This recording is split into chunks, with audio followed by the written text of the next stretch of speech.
Superstars. आपल्या भारतामध्ये स्टार्सची, सुपरस्टार्सची काही कमी नाही.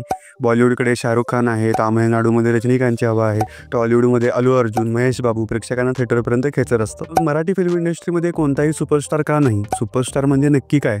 सुपरस्टार नक्की कसा बनतो? मराठी फिल्म इंडस्ट्री कधी सुपरस्टार का तयार करू शकली नाही? आणि आजच्या काळामध्ये सुपरस्टार बनणे नक्की शक्य तरी आहे का? जाणून घेऊया आजच्या व्हिडिओमध्ये. नमस्कार मित्रांनो, माझं नाव आहे अखिलेश आणि तुम्ही पाहत आहात डीप डाइव्ह सिनेमा. सर्वप्रथम आपण समजून घेऊया सुपरस्टार म्हणजे नक्की काय.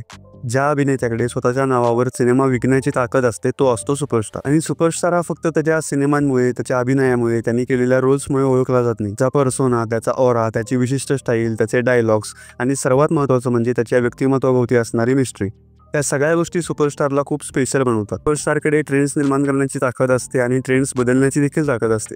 सलमान खानचा तेरे नाम हा सिनेमा बॉक्स ऑफिसवर काही विशेष जादू करू शकला नव्हता, पण त्याची त्या सिनेमातील हेअरस्टाईल खूप जास्त लोकप्रिय झाली आणि कित्येक तरुणांनी ती हेअरस्टाईल कॉपी करण्याचा प्रयत्न केला. कुछ कुछ होता है मधल्या शाहरुखच्या नेकलेसची देखील तरुणांमध्ये खूप जास्त क्रेज होती. ह्याच सुपरस्टारच्या स्टाईल आणि लुकची नक्कल करणारे बरेच duplicate Govinda, duplicate Akshay Kumar, duplicate Shahrukh Khan आपण पाहिले असतात. अनेक टॅलेंटेड मिमिक्री आर्टिस्टने तर याच सुपरस्टारची मिमिक्री करून आपलं करिअर उभं केले. पण आज या गोष्टी का होत नाहीत?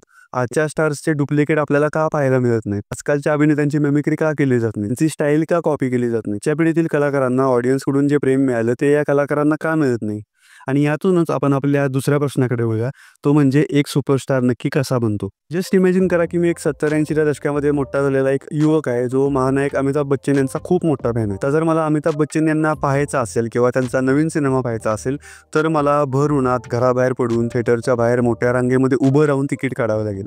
कारण माझा आणि बच्चनचा संबंध फक्त सिनेमागृहामध्येच येणार आहे. त्यांच्यापर्यंत पोहोचण्याचा, त्यांना जाणून घेण्याचा माझ्याकडे दुसरा कुठलाच पर्याय नाही. टेलिव्हिजन देखील उशिरा आलं, प्रत्येकाकडे ते होतं असंही नाही. वर्तमानपत्रात त्यांच्याविषयी एखादी मुलाखत छापून आली, बातमी छापून आली, रेडिओवरून किंवा कुठून तरी त्यांच्याविषयी कोणती तरी अपडेट कानावर आली. या पलीकडे बच्चनला जाणून घेण्यासाठी माझ्याकडे कोणतेच पर्याय नाही आहेत. पण याचा परिणाम काय व्हायचा?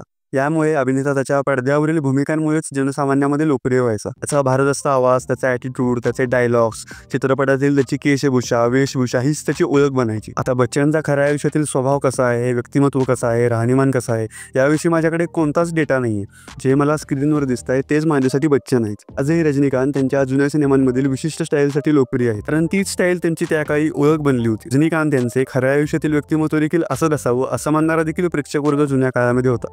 यावरून सिनेमाचा सर्वसामान्यांवर किती मोठा प्रभाव पडायचा हे दिसून येतं. तर या सर्व फॅक्टर्समुळेच त्या काळी प्रेक्षकांमध्ये अभिनेत्यांविषयी आणि त्यांच्या येणाऱ्या प्रत्येक नवीन सिनेमाविषयी खूप कुतूहल असायचं. रांगेत उभं राहून तिकीट मिळवणं हे त्यांच्यासाठी खूप महत्त्वाचं असायचं. त्यामुळेच कित्येक महिन्यात सिनेमा थिएटरमधून हलायचं नाही. ही आहे अमिताभ बच्चन यांचा डॉन हा सिनेमा पाहण्यासाठी थिएटर बाहेर उभे असणारी रांग. एखाद्या विशिष्ट अभिनेत्याच्या सिनेमांना मिळणारा उत्स्फूर्त प्रतिसाद, प्रेम, वेडेपणा, यामुळेच स्टार, सुपरस्टार या संकल्पना उदयास आल्या. पण मग असं काय बदललं? मग एंट्री झाली तंत्रज्ञानाची. घराघरात टीव्ही आले, अनेक टीव्ही चॅनल्स सुरू झाले. प्रेक्षकांना आता घरात बसून चित्रपट पाहता येऊ लागले. कलाकारांच्या आयुष्यातल्या प्रत्येक घडामोडी सांगणारे कार्यक्रम सुरू झाले. मग आलं इंटरनेट, सोशल मीडिया आलं आणि परिणामी अभिनेते आणि प्रेक्षकांमधलं जे एक अंतर होतं तेच संपुष्टात आलं. सोशल मीडियामुळे सेलिब्रिटींचं जे खाजगी आयुष्य होतं ते सार्वजनिक झालं. घरात बसल्या बसल्या एका क्लिकवर तुम्हाला त्यांच्या आयुष्याविषयीच्या सगळ्या अपडेट्स मिळू लागले. ते सध्या कोणता सिनेमा करतायत, कुणाला डेट करतायत, त्यांचा नवीन पॉडकास्ट, त्यांच्या घराची टूर, त्यांच्या नवीन येणाऱ्या सिनेमाविषयीच्या सगळ्या अपडेट्स, या सगळ्या गोष्टींचा ऍक्सेस तुम्हाला घर बसल्या मिळू लागला. आणि याचा सगळ्यात मोठा परिणाम हाच झाला की अभिनेत्यांना खूप मोठ्या प्रमाणात एक्सपोजर मिळालं. अभिनेत्यांविषयीची क्युरिओसिटी, कुतूहल सर्वसामान्यांमध्ये एकेकाळी होतं ते संपुष्टात आलं. मला बच्चन यांना पाहिला थिएटरमध्ये का जावं लागायचं? कारण माझ्याकडे दुसरा कोणता पर्यायच नव्हता. पण आज मला एका अभिनेत्याचे 4 फोटो दररोज सोशल मीडियावर दिसतात. टीव्ही चालू केला तर तो कुठल्या तरी जाहिरातीमध्ये दिसतो, युट्यूबवर कुठल्या तरी पॉडकास्टमध्ये दिसतोय किंवा मुलाखतीमध्ये दिसतोय, सिनेमाच्या प्रमोशनसाठी टीव्हीवरच्या प्रत्येक कार्यक्रमामध्ये दिसतोय. मग जर एखादा अभिनेता मला दिवसातून 50 वेळा दिसणार असेल तर त्याला पाहण्यासाठी मी माझा वेळ खर्च करून, तिकिटावर पैसे खर्च करून सिनेमागृहात जाईन का? तो मला सर्वत्र दिसतोय. माझ्या मनात त्याच्याविषयी कसलेच कुतूहल, क्युरिओसिटी उरणार नाही. त्यामुळे तो मला बच्चन इतका स्पेशल कधीच वाटणार नाही. आणि हेच एक्झॅक्टली होतंय गेल्या काही वर्षांपासून.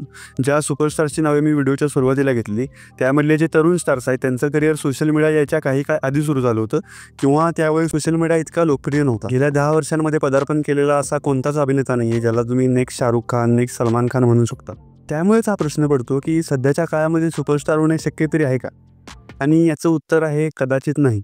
आता ज्या लेवलचं एक्सपोजर मिळते एखाद्या स्टारला की त्यांनी कितीही स्वतःचे आयुष्य प्रायव्हेट ठेवण्याचा प्रयत्न केला तरी मीडिया त्याला शोधून काढते. तसा सिनेमा काळानुसार अपडेट झाला आहे, तशा सिनेमाच्या मार्केटिंगच्या पद्धती देखील अपडेट झालेल्या आहेत. आता पेपरमध्ये जाहिराती देण्याचा काळ केव्हाच उलटलाय.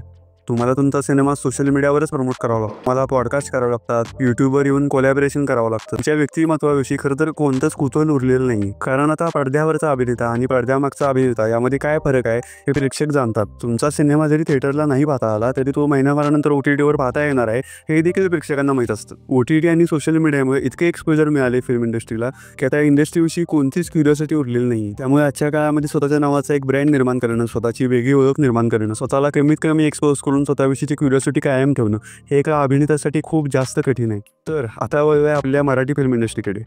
मराठी फिल्म इंडस्ट्रीने प्रोड्यूस केलेले आजवरचे सर्वात मोठे आणि एकमेव सुपरस्टार म्हणजे दादा कोंडके. दादा कोंडकेंच्या कारकिर्दीमध्ये मराठी चित्रपटसृष्टीने सुवर्णयुग अनुभवलं असं म्हणावं लागेल. आजच्या काळात जिथे शुक्रवारी रिलीज झालेला मराठी सिनेमा सोमवारी सगळ्या थिएटर्समधून गायब झालेला असतो, महिनाभर सिनेमा थिएटरमध्ये चालणं तर खूपच दुर्मिळ गोष्ट. तिथे त्या काळी दादा कोंडकेंचे तब्बल 9 सिनेमे हे 25 आठवडे सिनेमागृहात चालले होते. हा एक खूप मोठा रेकॉर्ड आहे, ज्याची नोंद गिनीज बुक ऑफ वर्ल्ड रेकॉर्डमध्ये देखील झालेली आहे. दादा कोंडके हे मराठी चित्रपटसृष्टीला पडलेलं एक सुंदर स्वप्न होतं. मराठी चित्रपटसृष्टीचा इतिहास हा दादा कोंडकेंशिवाय पूर्णच होऊ शकत नाही. स्वतःच्या नावावर सिनेमागृहावर तिकीट खपवणारे दादा कोंडके हे मराठीतील पहिले आणि दुर्दैवाने शेवटचे सुपरस्टार होते. दादा कोंडकेंनंतर त्यांची जागा घेणं कुणालाच जमलं नाही. हो, सचिन पेगाळकर, अशोक सराफ, लक्ष्मीकांत बेर्डे ही महाराष्ट्राची रत्ने आहेत. ते आपल्या इंडस्ट्रीजचे लेजंड्स आहेत. त्यांचे सिनेमे पाहत आपण लहानाचे मोठे झालो. त्यांच्या सिनेमांनी आपलं भरपूर मनोरंजन केले, आपल्याला हसवले. त्यामुळे अर्थातच त्यांच्याविषयी मनामध्ये खूप आदर आणि प्रेम आहे. पण वास्तव हेच आहे की या कलाकारांचे देखील ठराविकच सिनेमे असे होते ज्यांनी बॉक्स ऑफिसवर तुफान कमाई केली. काही बोटावर मोजण्याचे सिनेमे सोडले तर असे बरेच सिनेमे आहेत ज्यांची आपण नावे ऐकली नसती. बऱ्याच सिनेमांना तर पुढे जाऊन सॅटेलाइटमुळे लोकप्रियता मिळाली. मग प्रश्न असा पडतो की ज्या महाराष्ट्रामध्ये सलमान खान, शाहरुख खान, अगदी दक्षिणेतल्या कलाकारांनी देखील स्वतःचा चाहता वर्ग निर्माण केला, तिथे कोणताही मराठी अभिनेता स्वतःच्या नावाचा ब्रँड का तयार करू शकला नाही? तर याचं पहिलं कारण आहे नाटक, रंगभूमी. मराठी चित्रपटसृष्टीचा जो पाया आहे तोच नाटक आहे. आज आपण ज्यांना पडद्यावर पाहतोय त्यातले 95% अभिनेते, दिग्दर्शक, लेखक, तंत्रज्ञ यांनी त्यांचं करिअर नाटकापासूनच सुरू केले. आणि नाटकाचं जे स्ट्रक्चर असतं, त्याची जी बांधणी असते, ते आपल्या कमर्शियल मास मसाला सिनेमांपेक्षा खूप जास्त वेगळे असते. इथे कथा महत्त्वाची आहे, आशय महत्त्वाचा आहे, संवाद महत्त्वाचे आहेत, अभिनय महत्त्वाचे आहेत. अर्थात या सगळ्या गोष्टी सिनेमामध्ये देखील महत्त्वाच्या आहेत. पण मुख्य फरक हा आहे की नाटकामधला जो नायकाची भूमिका करणारा अभिनेता असतो, त्याच्यामधला स्टार हा कधीच त्याच्या कॅरेक्टरला ओव्हरपॉवर करू शकत नाही. नाटकामध्ये कोणताच अभिनेता हा रंगभूमीपेक्षा मोठा नसतो. हिरो वर्शिपिंग नावाचा कुठलाही प्रकार नसतो. प्रत्येक पात्राचं नाटकामध्ये समान महत्त्व असतं आणि त्यांच्याशिवाय नाटक पूर्णच होऊ शकत नाही. त्यामुळे ज्या इंडस्ट्रीचा पायाच मुळात नाटक आहे, तिथं असले लार्जर दॅन लाईफ नायक असलेले सिनेमे ज्यामध्ये केवळ नायकच सेंटरला आहे आणि सिनेमाची कथा संपूर्ण सिनेमाच त्याच्या एकट्याभोवती फिरतोय, असं काही पाहायला मिळेल का? याचा तुम्हीच विचार करा. आता सिनेमात नायक नक्की कसा असावा याची व्याख्या बदलत्या काळानुसार बदलत गेलेली आहे. 60-70च्या दशकामध्ये आपल्याला एक वल्नरेबल रोमॅन्टिक नायक बॉलिवूडमध्ये दिसत होता. त्यानंतर एंट्री होते अँग्री यंग मॅनची. इथे सामान्य जनता आणि त्यांचे प्रॉब्लेम्स केंद्रस्थानी ठेवून नायक त्यांचा आवाज बनला. त्यांच्या वतीने तो मारदाड करू लागला, सिस्टीम विरुद्ध लढू लागला. आणि मग 90च्या दशकामध्ये ग्लोबलायझेशन आलं आणि मग आपला नायक पुन्हा वल्नरेबल झाला, पुन्हा रोमॅन्टिक झाला आणि युरोपमधल्या सुंदर लोकेशन्समध्ये जाऊन रोमॅन्स करू लागला. तमिळ आणि तेलुगू फिल्म इंडस्ट्रीजने मात्र मास सिनेमापासून आपली नायक तुटू दिली नाही. आता प्रॉब्लेम हाच आहे की मराठीमध्ये अशी कोणती नायकाची व्याख्या अस्तित्वातच नव्हती. नायक हा आपल्यासारखाच आहे, आपल्यासारखाच दिसतोय, आपल्यासारखंच बोलतोय, यामुळे आपण त्याच्याशी कनेक्ट नक्कीच करू शकायचो. पण तो कधीच आयडियलिस्टिक वाटायचा. आपल्या सिनेमाच्या नायकाने कधीच गुंडांची मारामारी केली नाही. तो कधी सामान्य माणसाचा आवाज बनवून सिस्टीम विरुद्ध लढला नाही. तो त्याच्या चार्ममुळे, स्टाईलमुळे कधीच तरुणींच्या गळ्यात ताईत झाला नाही. तो कायम आपल्यासारखाच राहिला. हाच मुख्य प्रॉब्लेम आहे. आम्ही कधी आमच्या नायकाला त्या चौकटी बाहेर नेऊन लार्जर दॅन लाईफ बनवण्याचा प्रयत्नच केला नाही. सुपरस्टार हा काही आपोआप तयार होत नसतो, तो तयार करावा लागतो.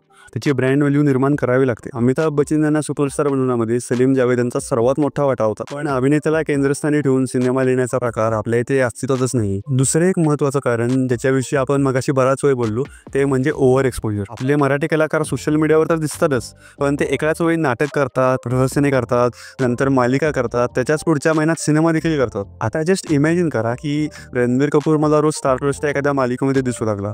जेव्हा मालिका नसते तेव्हा तो नाटकाचे प्रयोग करायला माझ्याच शहरामध्ये येऊ लागला. तर जेव्हा त्याचा एखादा नवीन सिनेमा येईल तेव्हा तिकीट काढून सिनेमागृहात जाऊन त्याला पाहण्याची मला गरज भासेल का? याचा तुम्हीच विचार करा. तुम्ही जर अभिनेते असाल तर तुम्हाला तुमची एक्सक्लुसिव्हिटी जपावीच लागते, पण ती आपल्याकडे जपली जात नाही. तुम्ही जितकं लोकांना दिसत राहाल तुमच्याविषयीची एक्साइटमेंट तितकीच कमी होत जाईल. तिसरं आणि महत्त्वाचं कारण त्याच्याविषयी मी खरं तर कुणालाच जास्त बोलताना ऐकलं नाही, ते म्हणजे आपल्या इंडस्ट्रीचा कमर्शियल सिनेमाकडे पाहण्याचा दृष्टिकोन. मी खरं सांगतो, मी आजवर कोणत्याच मराठी कलाकाराला एखाद्या नुकत्याच रिलीज झालेल्या लोकप्रिय मास सिनेमाचं कौतुक करताना किंवा त्याचं अभिनंदन करताना पाहिलेलं नाही. आता ते त्यांनी करावं अशी माझी अपेक्षा नाही, पण सांगण्याचा उद्देश हाच आहे की जेव्हा ते अशा सिनेमांविषयी बोलतात, तेव्हा ते त्या सिनेमांना कमी लेखण्याचा, त्यांची खिल्ली उडवण्याचा प्रयत्न करतायत असं जाणून. ते सिनेमे कसे वास्तववादी असतात, आपण असे ओव्हर ऑफ सिनेमे बनवत नाही, याविषयीचा एक ॲरोगन्स त्यांच्या बोलण्यामधून दिसून येतो. पण प्रेक्षकांना हेच सिनेमे पाहायला आवडतायत, ते त्याच सिनेमांना मोठं करतायत हे त्यांना दिसत नाही. तुम्हाला जर बॉक्स ऑफिसच्या स्पर्धेमध्ये टिकून राहायचं असेल तर तुम्हाला मास सिनेमांचं महत्त्व हे समजायलाच पाहिजे. मी त्या सिनेमांची कॉपी करा असं मुळीच म्हणत नाही, पण आपला एक मोठा प्रेक्षक वर्ग हा त्याच्याच आयुष्यातील दुःख पाहायला, सामाजिक संदेश ऐकायला, कौटुंबिक गोड गप्पा ऐकायला थिएटरमध्ये जात नाही. तो हेच लार्जर दॅन लाईफ सिनेमा पाहिला आणि स्टार्स पाहिला सिनेमागृहामध्ये जातो. हे मराठी इंडस्ट्रीने समजून घेतलं पाहिजे. आणि आपल्या मराठी इंडस्ट्रीमध्ये स्टार बनायचं पोटेन्शियल असणारे कलाकार नाही आहेत असं मुळीच नाही. कश्मीर महाजनी, ललित प्रभाकर, वैभव तत्ववादी, ओम बुतकर अशी बरीच नावे सांगता येतील. फक्त आपल्या इंडस्ट्रीने या कलाकारांच्या पोटेन्शियलचा व्यवस्थित वापर केला पाहिजे. ना केवळ कॅरेक्टर रोल्समध्ये अडकून ठेवण्यापेक्षा त्यांना देखील अशा लार्जर दॅन लाईफ भूमिकांमध्ये प्रेझेंट केलं पाहिजे. त्यांनी जर चांगले सिनेमे डिलिव्हर केले तर नक्कीच ते त्यांचा एक वेगळा चाहता वर्ग निर्माण करू शकतील. तर मित्रांनो, सुपरस्टार कल्चर असण्याचे बरेच फायदे आहेत आणि तोटे देखील आहेत. पण आपण एक महत्त्वाची गोष्ट लक्षात घेतली पाहिजे की कोणतीही इंडस्ट्री मोठी आणि श्रीमंत होण्यासाठी सुपरस्टार हा अत्यंत महत्त्वाचा असतो. जेव्हा एका सिनेमाशी एका मोठ्या सुपरस्टारचं नाव जोडलेलं असतं तेव्हाच एक निर्माता 200 कोटी 300 कोटी खर्च करायला तयार होतो. आणि आज आपण जे हे 300 कोटीचे 400 कोटीचे सिनेमे पाहत आहोत त्याची सुरुवात कुठेतरी त्या 4 कोटीच्या 5 कोटीच्या सिनेमापासून झाली होती, जो त्या सुपरस्टारमुळेच चालला होता. सुपरस्टार आपल्यासोबत इंडस्ट्रीलाही मोठे करतो. इंडस्ट्रीचे स्टँडर्ड्स बदलतात, सिनेमांचं बजेट वाढतं, त्यामुळे अनेक तंत्रज्ञांना रोजगाराच्या संधी उपलब्ध होतात. अनेक सिनेमागृहांचे व्यवसाय टिकतात. ते सिनेमे भाषा, सीमा यांची बंधने तोडून देशभरात आणि पर्यायाने जगभरामध्ये पोहोचतात. आणि हे सगळं शक्य होतं एका सुपरस्टारमुळे. ज्या दाक्षिणात्य सिनेमांची आपण काही वर्षांपूर्वीपर्यंत खिल्ली उडवायचो, ते सिनेमा आज किती टेक्निकली ॲडव्हान्स झालेत हे पहा. कारण त्यांना मसाला सिनेमाचं महत्त्व माहिती होतं. त्यांना त्यांच्या स्टार्सला कसं रिप्रेझेंट करायचं, पडद्यावर सेलिब्रेट कसं करायचं हे माहीत होतं. आपल्या मराठी इंडस्ट्रीमध्ये देखील दर्जेदार सिनेमांची निर्मिती होते. आपण ज्या प्रकारचे विषय हाताळतो ते कदाचित बॉलिवूड आणि दक्षिणात्य इंडस्ट्रीज सहसा हाताळत नाहीत. आपल्याकडे चांगले अभिनेते आहेत, चांगले लेखक आहेत, चांगले दिग्दर्शक आहेत. फक्त गरज आहे एका मुख्य चेहऱ्याची, जो प्रेक्षकांना केवळ त्याच्या नावामुळेच सिनेमा पाहायला भाग पाडेल. असा चेहरा कधी आपल्याला मिळेल का? याचं उत्तर आपल्याला येणारा काळच देईल. बाकी मित्रांनो, तुमचं काय मत आहे या विषयावर मला कमेंट बॉक्समध्ये नक्की कळवा. हा व्हिडिओ पाहिल्याबद्दल तुमचे खूप खूप आभार. धन्यवाद.